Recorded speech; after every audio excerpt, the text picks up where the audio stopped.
Hey, Jerry. I'm Al. Hi. Hi, I'm Peej. And welcome to Are You Still Watching? The show where we talk aimlessly about everything available to stream right now. This week, we're talking about Jerry Seinfeld's new special, 23 Hours to Kill. And we're going to talk about some of our favorite Seinfeld characters and moments of all time along the way. If you have not yet seen 23 Hours to Kill, please check out our spoiler-free review down below in the description. And if you want more great movies and TV shows in your life, then please hit that subscribe button and give us a thumbs up below. It really helps us out. Plus, we'll give you recommendations for great movies and TV to stream every single week from your home. So what the fuck are we waiting for? Let's get into the show. Let's go. My God! Okay, it's happening. Everybody stay calm.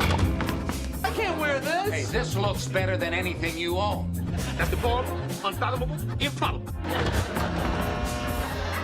Here, take it. All for the glorification of your massive ego. There's a naked woman across the street. Nothing for you. Peej, you're not wearing your signature hat in today's video. That's true. I've worn it every episode, but I gave myself a quarantine cut, and I thought I'd let all the viewers see how it is. That's a handsome looking cut right there, I must say. I think it came out okay, but keep in mind, this is the front.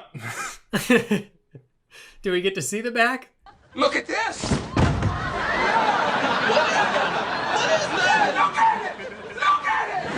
This week we're talking about Jerry Seinfeld. The dude has been doing comedy for 43 years. Look at what he is wearing in this video. My God!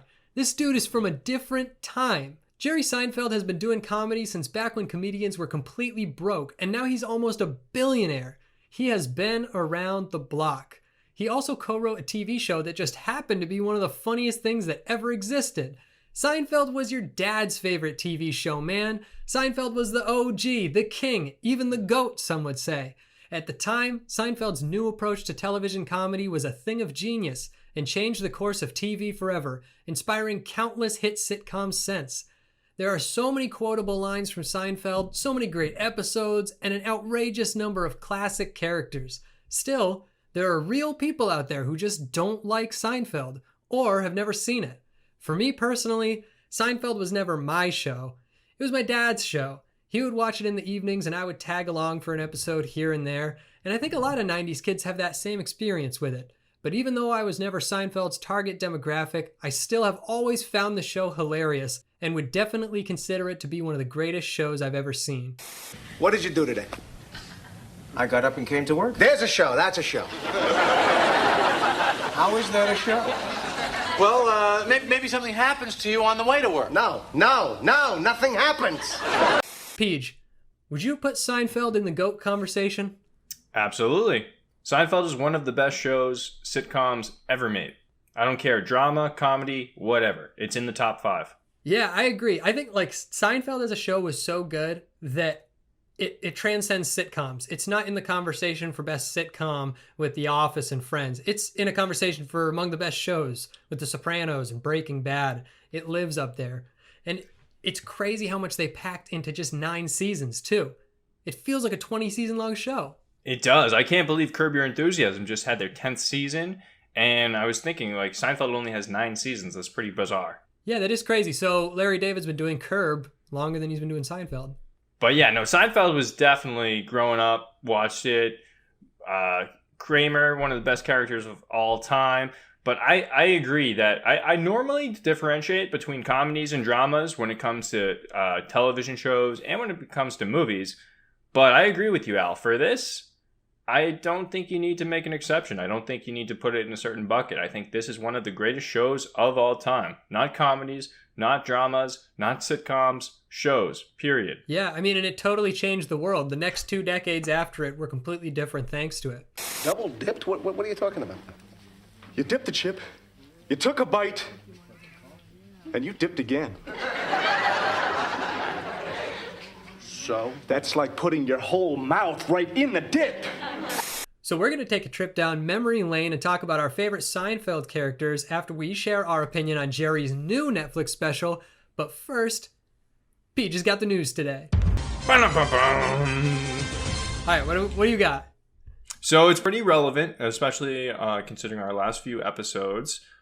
We've got news from your favorite studio, A24. Yeah, ooh, juicy, juicy. They're helping out the good people of the United States of America and New York City by donating items from their most recent and most popular films to the New York City Greater Food Bank. Oh, that's pretty cool. Wait. So cool. I don't get it. They're donating memorabilia from the movie so that the food bank can like sell the items and then make money and use it at the food bank, or do they give them to the food bank to like decorate the place? No, they're auctioning off the items Okay. and donating the cash to the food bank. Oh, cool. So they're not donating the items to the food bank. No. Oh, damn. I bet they could sell Howard Ratner's jewel for $175,000 if they wanted. The opal? Yeah, the opal. KG would maybe buy it. I honestly wonder what that would go for. Like just the prop. Yeah, I mean, the prop's got to be worth it. Even if it's just a rock with like pieces of glass in it, it's prop worth is something pretty now. cool. Yeah, and it was in the movie. I mean, I would actually love to have that type of prop at home. That'd be a cool collector's item. Absolutely, especially, it's KG's good luck charm. So it's like, if I've got the opal, I'm going to have the best YouTube show ever. That's true. KG would have never won the finals if it weren't for that opal. Hey, KG. KG, don't lean on the glass. Don't lean on the glass, KG. Told him not to lean on the glass.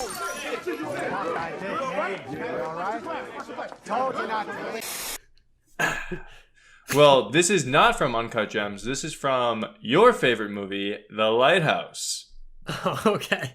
Not my favorite movie, but... Any guesses as to what the highest bidded item was? The highest bid item from The Lighthouse. Yes. Was it the dead bird that he swings around and smacks into the concrete wall? No, that is decomposed by now. It was the mermaid figurine, and it went for over 110 grand. 110 grand for the mermaid figurine?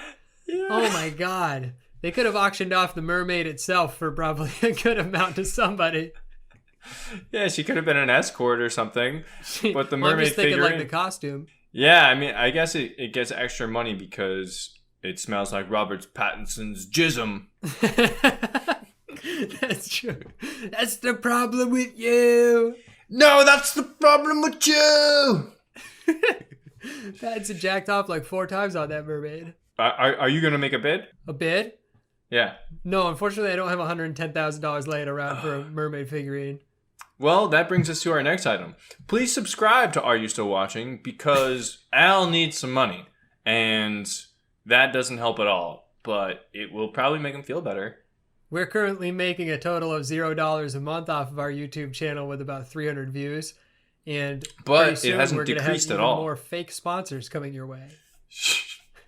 Okay, so we have one more news story to get to. There's a new movie being made. It stars Tom Cruise. I don't know anything about it, but all I do know that is being shot in space as partner with SpaceX and Elon Musk.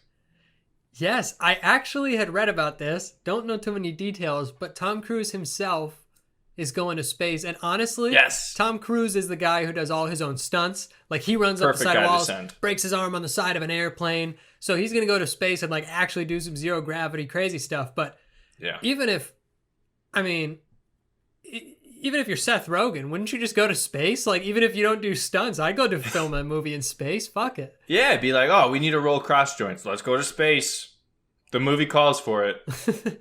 There's not many people who get paid millions and millions of dollars to go to space. Tom Cruise is one of them. And I think he's the perfect choice, honestly. I can't think of another actor that I'd be like, no, he deserves to go to space to film a movie over Tom Cruise.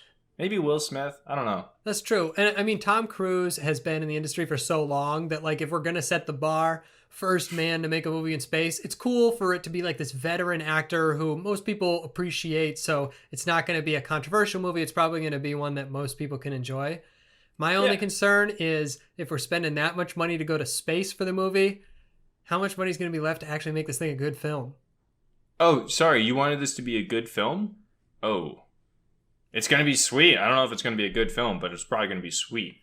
Yeah, my prediction is this movie is like a C movie with some cool action scenes in space.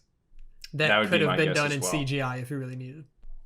Probably. But I'll watch it. One small step for man, one giant leap for Ethan Hunt. Good God, that's Jason Bourne. Jesus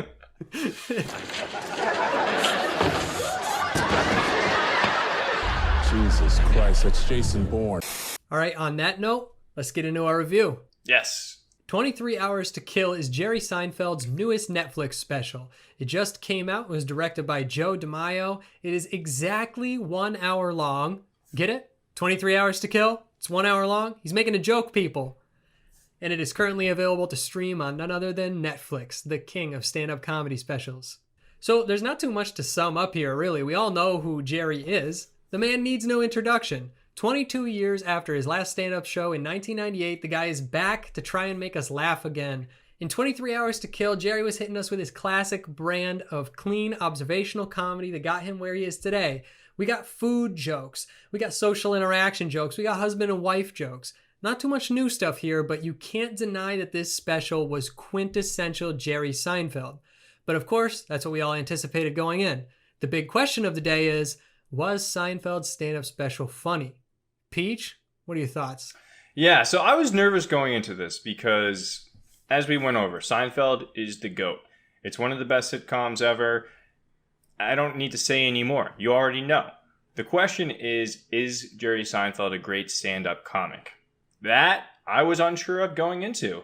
You know, I've never been the biggest fan. I've never put him up with some of my personal favorites like Dave Chappelle, Louis C.K., even like Nate Bargatze and newcomers that are showing a lot of style that I can relate to a little bit more. Like you said, it's clean observational comedy. I mean, that's a really good definer of what it is.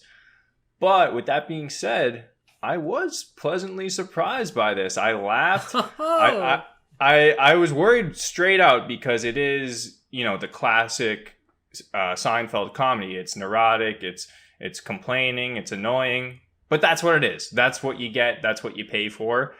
And it was good. I liked it. There was a lot of bits that I related to. You know, it's more updated. There's a lot of like Twitter accounts and stuff that are like modern Seinfeld. And this was very like, oh, yeah, okay, I could see this being a modern day episode. There was a lot of jokes that I really liked. A lot that I didn't think were amazing, but overall I enjoyed it. Yeah, dude, I totally agree with you. And you know what? Fuck you for not telling me how you felt about Jerry Seinfeld before this episode. I swear I have my defenses up. My notes are full. I thought I was going to go up against somebody who thinks Jerry isn't funny. Because I think, unfortunately, there's a ton of people in this world who think Jerry Seinfeld's stand-up isn't that funny. Okay. And with stand-up comedy, I mean, to each your own, but I think Jerry's funny. I think Jerry's really funny. I think that your favorite comedian thinks Jerry's funny. I think Jerry's legendary for a reason.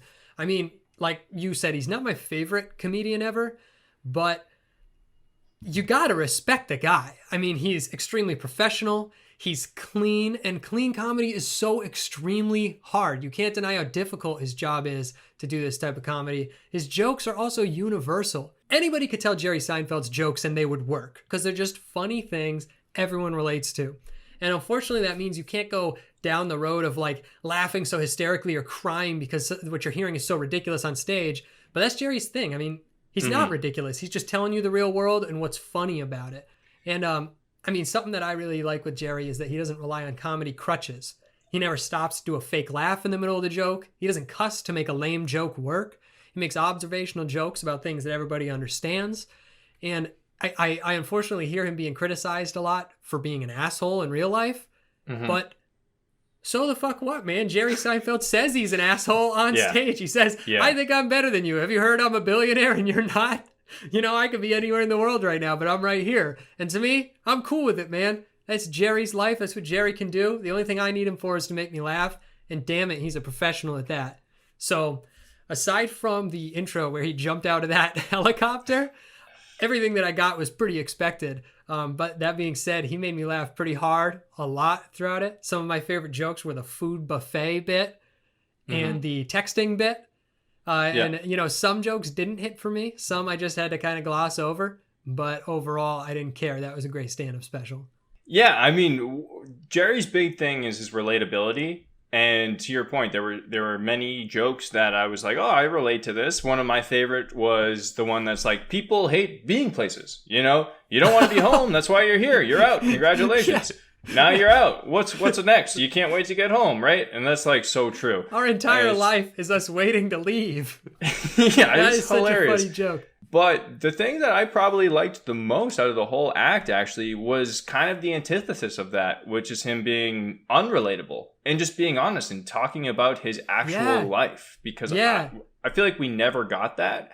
And it was sort of like an elephant in the room the whole time. Like, yeah, this especially is an during his last stand-up special in 98. I mean, at that time, he was a multimillionaire and still acting like a regular guy. Yeah, and you're like, I'm not buying this.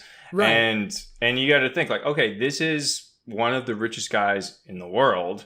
He's an attractive guy. He's obviously hilarious. He's notoriously single. What's going on here? Like, do you not want to get married? And then he goes into it. He's like, yeah, I got married when I was 45 and had like a bunch of kids and just like did it all real quick. And he made jokes about it and it was funny. And I was like, okay, this is something that I can really latch onto because I love when comedians draw from their own lives. And he never does that. And so I was like, all right, I feel like I'm getting some gold here, some nuggets. Yeah, I totally agree. And I've read that this is going to be Jerry's last stand-up special. Really? Which, okay. I mean, this guy is obviously in the later half of his career, he's been doing comedy for more than 40 years. Definitely. And he finally hit us with a little bit of sentimentality. I mean, in the Seinfeld show, there was never a sad episode. Even episodes where main characters' relatives died, they would turn it into a joke. There was never that moment of reflection, and neither was it in Jerry's other stand-up specials. But in this one, he did actually take a moment when he was talking about his own life. He talked about taking the bucket list and turning the B to an F. How that makes everything more chill. And he turns to the audience and he says, I can offer this to you. I'm not saying you have to do it, but it's a choice in your life.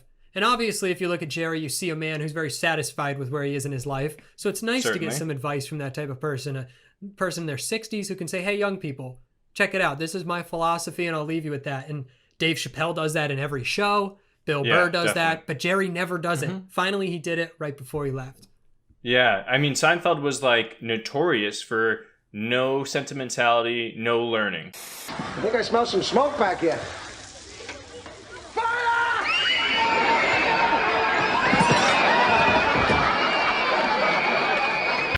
I mean, part of Jerry Seinfeld's humor is not just that he makes jokes about things we all understand and that are clean, but that he makes jokes about how pointless everything that we care about is. And that was the joke about we always want to leave. Even when we're home, we want to leave and get out. And when we're out, we want to leave and get home. It's funny to laugh at the irony of how humans make so much meaning and put so much into everything they do, when most of what we do is completely pointless. And that, the same with his joke about sucks and great. Drop the ice cream, it sucks. What do you say? Great. Great. So it's funny for him to get sentimental. But I am glad that 90% of the special was classic Jerry. Oh, it was classic. It was iconic. Like, you could have pulled this out of like an in-between commercial break stand-up special. Like, what's the deal with the beep in the voicemail? We've been doing this for 30 years. We know about the beep. Like, it's just like, it's a joke. Like, yeah, I totally agree. This special, to me, I liked it. It wasn't hilarious. There was never a time when I bursted out laughing. Although there were times when I laughed continuously and consistently. So I would say I liked it mildly. I don't regret watching it. I don't think I would recommend it to a friend, but it's probably right on the bubble, and I will not watch this again. My rating for this stand-up special is going to be a 7.5. Cool. You know, I'm really on the same ball with you. I liked watching it because I'm a Jerry Seinfeld fan, and he gave me just what I thought I was going to get. I would probably watch it again with a friend who likes Jerry. Okay. And I would only recommend it to a friend who I knew likes Jerry Seinfeld. So for that reason, if you like Jerry, you'll love it. If you hate him, you'll hate it. But I'll give it a little higher grade than you, 7.9. Okay, nice. That's solid. And we are actually pretty generous, according to the general population. On Really? Rotten Tomatoes, 71% of critics liked this stand-up special, and only 50% of the audience, which I expect, but I'm disappointed in. I'm surprised. I thought it would be stronger. And obviously TV show, so we got no budget, no gross on this one, and it's Netflixable, so... Of course. And Netflix doesn't even release their viewership. You'll never know how many people watch a movie on Netflix. Unless, of course, it's Bird Box, and they try to tell you that they got more people than the biggest movies at the box office. You always shit on Bird Box. I like Bird Box. I couldn't stand how they marketed Bird Box. Hey, do you agree with our review for Jerry Seinfeld, 23 Hours to Kill? Give us a thumbs up if you do, and give us a thumbs down if you don't. And please leave a hate comment in the comments below, and I will fight you. Not that there's anything wrong with that. No, of course not. I mean, it's fine if that's who you are. Absolutely. I mean... That Hennigan's goes down smooth. And afterwards, you don't even smell. That's right, folks. I've just had 3 shots of Hennigan's, and I don't smell. Imagine, you could run around drunk all day. No smell, no tell, Hennigan's. Say you've got a job interview, and you're a little nervous. Throw back a couple shots of Hennigan's, and you'll be as loose as a goose. And since it's odorless, it'll be our little secret. Henni. Hennigan's. Drink that scotch till the bottle's dry. There's nothing worse than thinking you have milk and not having it. You know, you got the bowl set up, the cereal, the spoon, the napkin, the TV, the newspaper, everything's ready to go. You go to lift up the carton and it's too light. Ah! Oh no! All right, folks, it's time for Rushmore time. Like we said at the top of the hour, we're going to be talking about Seinfeld. Today's Rushmore, me and Peej are going to give you our top 4 Seinfeld side characters. Peej, kick it off. All right, I've got the best Seinfeld side character Mount Rushmore that you've ever heard of. My number 1 pick, top of the Mount Rushmore, David Puddy. So, you're pretty religious. That's right. So is it a problem that I'm not really religious? Not for me. Why not? I'm not the one going to hell. My number 2 is going to be the greatest lawyer of all time, Lawyer Jackie Childs. And I kind of got pushed and it spilt on me. Was there a top on it? Yeah. Did you put the top on, or did they put the top on for you? They put the top on. And they made the top. You didn't make the top, did you? Susan, I want you to go down to Java World. Get me a cafe latte with a top. We're going to run some tests on that top. This is an outrage. This is preposterous. This can't continue. My number 3, Jay Peterman, of the Peterman catalog. In the distance, I heard the bulls. And I began running as fast as I could. Fortunately, I was wearing my Italian Capto Oxfords. Sophisticated, yet different, without making a huge fuss about it. Rich, dark brown calfskin leather, matching linen vamp. Men's whole and half sizes, 7 through 13, price $135. And my number 4, R.I.P. Mr. Costanza, Jerry Stiller. Well, happy Festivus. What is that? Is that the pole? George, Festivus is your heritage.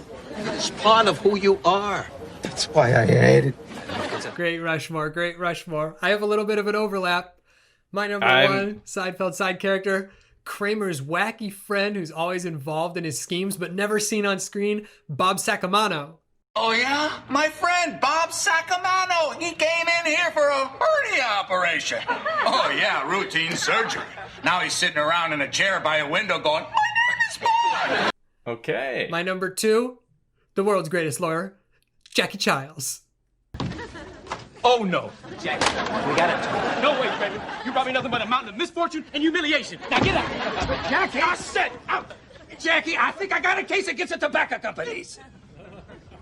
The who? The tobacco companies. I've been wanting a piece of them for years. I think Jackie Childs is where the lawyer in Always Sunny came from. The Always Sunny lawyer bits must be this kind of like modern day rip of Jackie Childs because they're too close in comparison. My number 3, another one of Kramer's friends. Actually, I think my top 3 is all Kramer friends. Newman. Mother's Day. the mother of all mail days. Guess who signed up for the truck? A free truck? Oh, boy, that completely changes our cost structure. Our G&A goes down 50%. We carry a couple of bags of mail and the rest is ours. Newman, you magnificent bastard, you did it! Newman, I think, was like, when I was a kid, all the funniest episodes were the ones when Newman and Kramer would be together in some sort of scheme. I remember one where they kept drinking all this beer so that they could go to Michigan and return all the cans for 10 cents instead of 5, and they thought they were going to get rich. That's a great one. With JFK's golf clubs. Yes. And my number 4 is Dr. Tim Whatley. This is like my fifth Rushmore with Bryan Cranston on it. How many Rushmores are you going to put Bryan Cranston? I got to stop at the Cranston. Every single one. I knew you were going to do it, Maybe I should just put Cranston on every Rushmore. I waited until we were shooting. And then, sure enough, I go, nurse, may I have the nitrous oxide? And I took the thing and I went, yeah, that's good. You know, and Jerry falls over laughing. Just... Why not? It could be your Armageddon. He is one of my favorite actors. Tim Whatley was hilarious. I loved the episode when he converted to Judaism just so that he could make jokes about Jews. That's a good one. All right, I'm just going to rattle off a couple quick honorable mentions. Uncle Leo, Babu, Lloyd Braun, obviously the soup Nazi. I was pretty sure you were going to take the soup Nazi. I'm not taking the soup Nazi. No, it's too cliche. Close talker Aaron.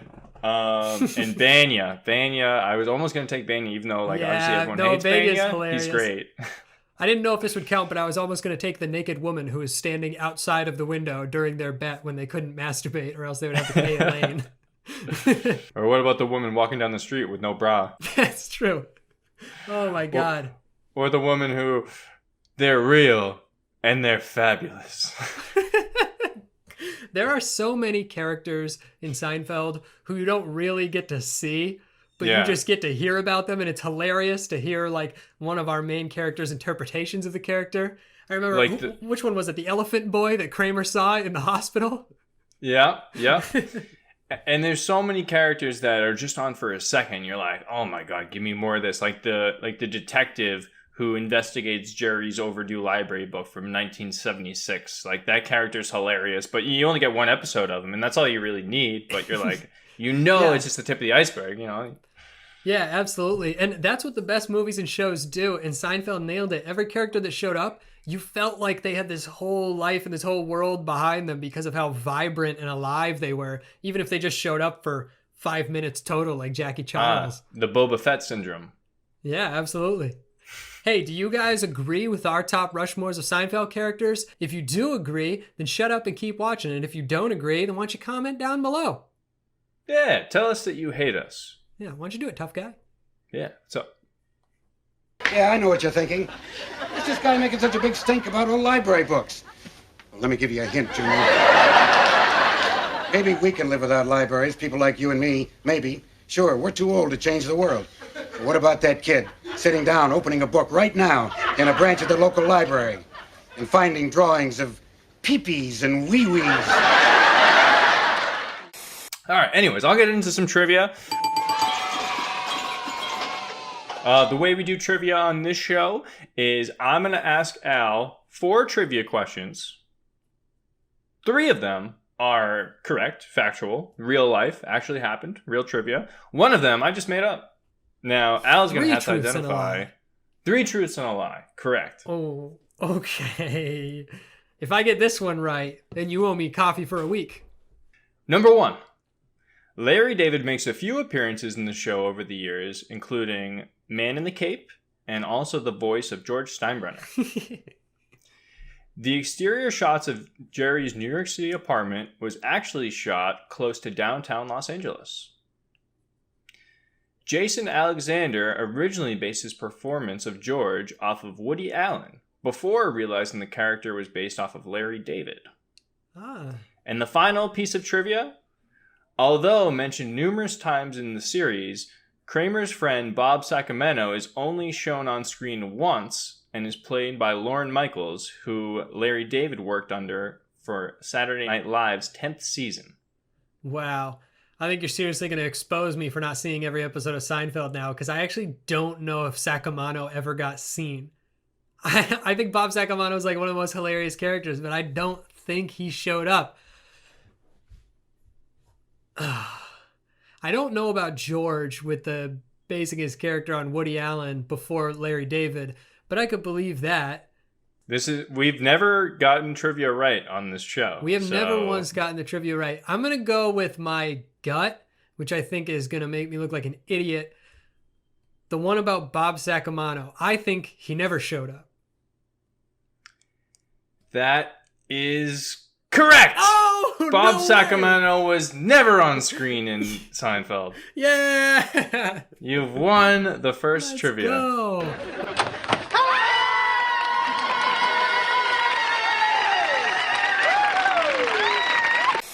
All right, everybody, we come to the end of this week's show. So we're going to leave you off with some recommendations for movies and TV that you can check out on streaming services. And we'll let you know about which movie we're going to be reviewing for next week so you can watch it and then come listen to our spoiler review when we do that. This week, my recommendation is going to be Spider-Man Into the Spider-Verse on Netflix. I put this movie off for super long, so I'm sure some other people have as well. I didn't even know about another Spider-Man reboot, really? And I also didn't know about a cartoon Spider-Man in this day and age, but I watched the movie and it was actually incredible. It makes references to all the other Spider-Mans. It's totally aware that it's like the fourth Spider-Man to come out and it jokes about it constantly, so don't worry about that. The animation is awesome, good action, funny jokes. If you like superheroes, then I think you're really going to like Spider-Man Into the Spider-Verse.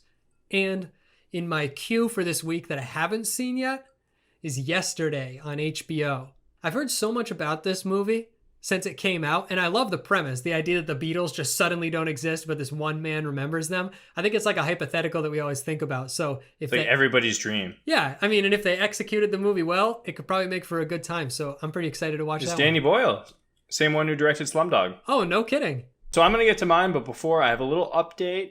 A couple weeks ago, I told you guys about The Last Dance on ESPN, 10-part documentary series about Michael Jordan's last season with the Chicago Bulls. I finished it. It was amazing. I think it's one of the best documentaries I've ever seen. I definitely recommend you guys go and watch that. It's on ESPN. I'm sure you can find it on demand or whatever. So go watch that. The only disclaimer I'll give is that it was produced kind of by Jordan. So it's totally a Jordan propaganda piece. If you're okay with that, it is what it is. But just watch it. It's great, especially there's no sports right now. So yeah, I've heard give that a shot. Things about that. Aside from that, my recommendation of the week is Get Him to the Greek. It's on Netflix right now. It stars Jonah Hill and Russell Brand. A semi-spin-off, but not really, of Forgetting Sarah Marshall. One of my favorite movies, Forgetting Sarah Marshall. This is just as good. It's hilarious. P. Diddy's in it, and he's actually pretty hilarious. Yeah, P. Diddy acts very well. Yeah, I haven't seen it in probably 5 years, so it's one of the movies that I've been holding off on rewatching because I wanted to give it some time and then go back to. Now I'm ready, and I'm going to go back to it. You should too. As far as something that I've never seen before that I want to recommend, because we're going to review it on the next week's show, it is streaming right now on HBO, and it is called Bad Education, starring Hugh Jackman. Bad Education, starring Wolverine as the world's worst substitute teacher. Yeah, so I actually have no idea what it's about or anything. I know that it was received relatively well. I've read some good things about it online, but very vague, very general.